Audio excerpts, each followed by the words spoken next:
Apocalypse des zombies chapitre 7, Delta de la séquence de rêve 2 Bunker Charlie, épisode 1, 15 mai 2021. Cependant, ils avaient acquis le virus inconnu étaient des zombies enragés, violents et insensés remplis de sauvagerie.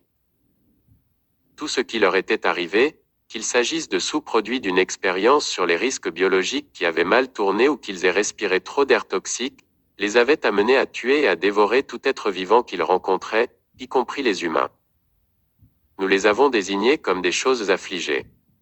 Ces choses affligées ont souvent mordu et déchiré la chair de leurs victimes. Habituellement, une fois qu'Afflicted Things avaient mis leurs dents acérées dans leurs victimes, il ne restait plus grand-chose. Les choses affligées évitaient les intestins humains. Je me suis demandé si ces mêmes créatures étaient responsables du carnage du bunker Charlie. Nous devions nettoyer un aéroport qui les intéressait, une grande campagne menée par les bigwigs au siège de l'ONU, qui porte le nom de Code White, M-Clean. J'étais attaché à une escouade de 6 médecins et de 2 soldats de combat qui faisaient office de garde. Mon partenaire, un gars de Hong Kong, mesurant 7 pieds 3 pouces et pesant 290 livres, muscle total, était Leung Chi-chung, un ancien membre du SWAT de Hong Kong. Il voulait que nous l'appelions le tueur communiste chinois rouge, mais nous l'appelait Ashkagi à la place. Ashkagi s'était préparé pour le combat, dans l'intention de survivre à l'apocalypse zombie. Il portait un shotgun, un Ops spécial AR-15 et 3 armes de poing. Il avait beaucoup plus d'expérience de combat que moi, pour cette raison, j'ai suivi son exemple.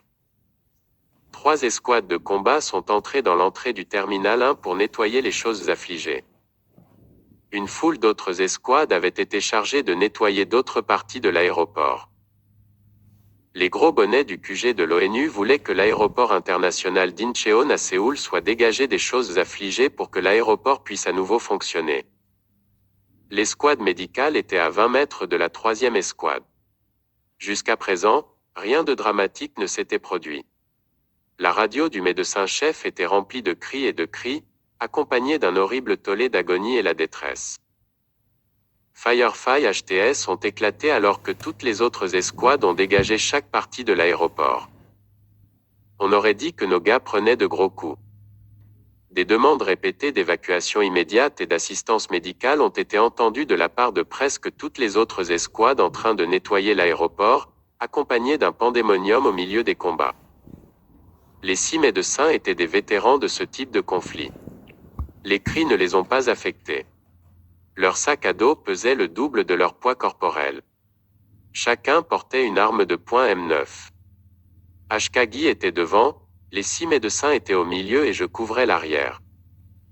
Le chef de la 3e escouade a parlé à la radio, faisant une vérification avec le médecin principal. Doc, contrôle radio. Le médecin principal a répondu, 25 mètres derrière, tout va. Soudainement, une forte lutte contre les incendies a éclaté, donc la communication avec cette personne s'est arrêtée. Le médecin principal a averti les autres avec son regard. Ashkagi a vérifié le dispositif de suivi pour s'assurer que nous n'étions pas à plus de 20 mètres derrière la dernière escouade de combat. Il a dit, nous étions à 26 mètres. Suis-moi. Nous avons tourné un coin, où Ashkagi s'est arrêté avec son arme pointée vers l'avant. Les combats se sont poursuivis.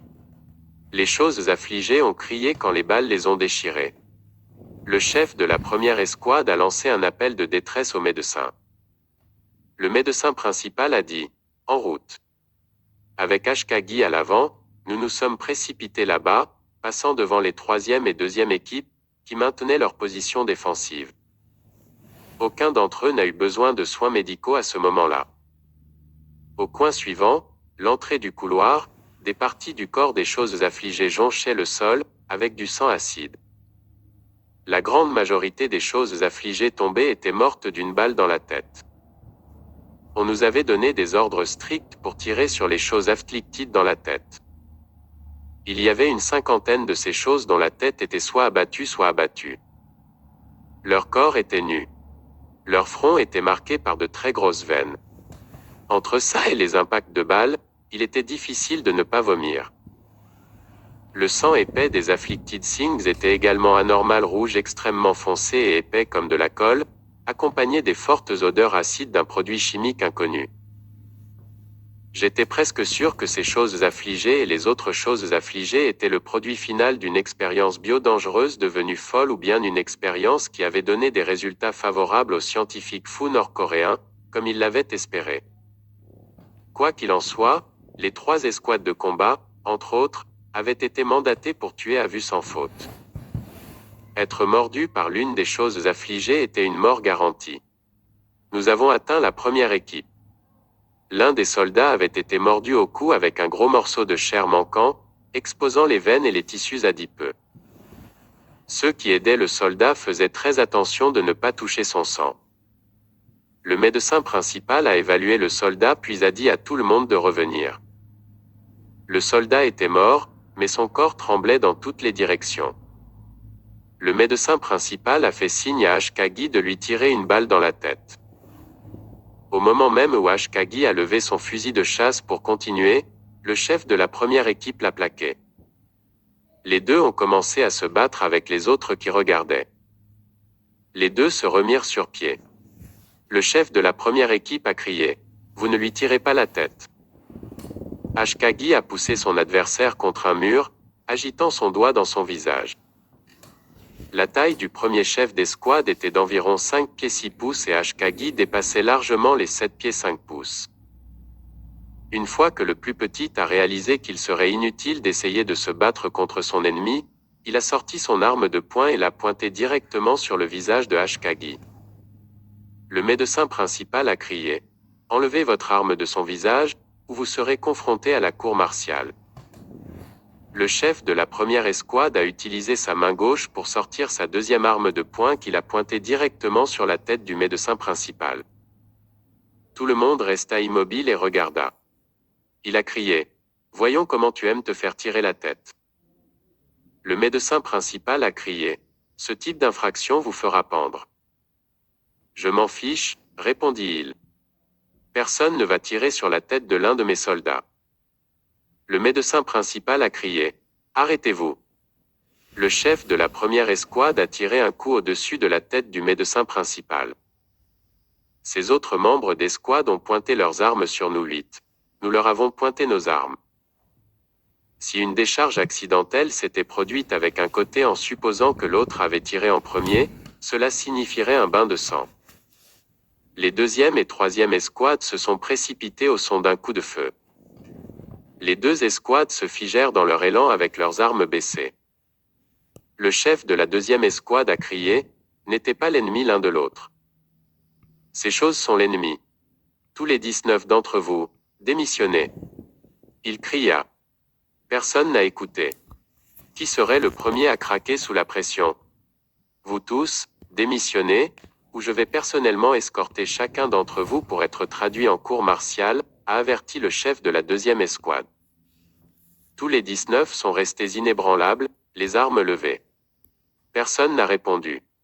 Les 2 parties ont prétendu avoir raison. Aucune des 2 parties ne faisait confiance à l'autre. Les soldats des deuxième et troisième escouades ont regardé les yeux grands ouverts, craignant une décharge accidentelle, qui à son tour entraînerait une fusillade totale. Sans avertissement, le corps du soldat mort a tremblé, même si elle était morte depuis plus de 20 minutes et n'avait pas non plus respiré depuis 20 minutes. Notre attention s'est tournée vers le soldat mort. Le cadavre se tordit plus agressivement alors qu'il criait horriblement. Puis il est redevenu mort. Les contractions ont cessé. Puis ses yeux s'écarquillèrent et il gémit bruyamment. Ses globes oculaires roulaient vers l'arrière. Bien que son cou manquait d'un morceau de chair avec les veines arrachées et pendantes dans l'air, le cadavre a été réanimé. Il se redressa et devint l'un d'entre eux. L'une des choses affligées et son besoin primordial de se nourrir de chair chaude s'installa. Il se prépara à venir pour nous. Le chef de la première escouade a tiré les 54 coups des 2 armes de poing sur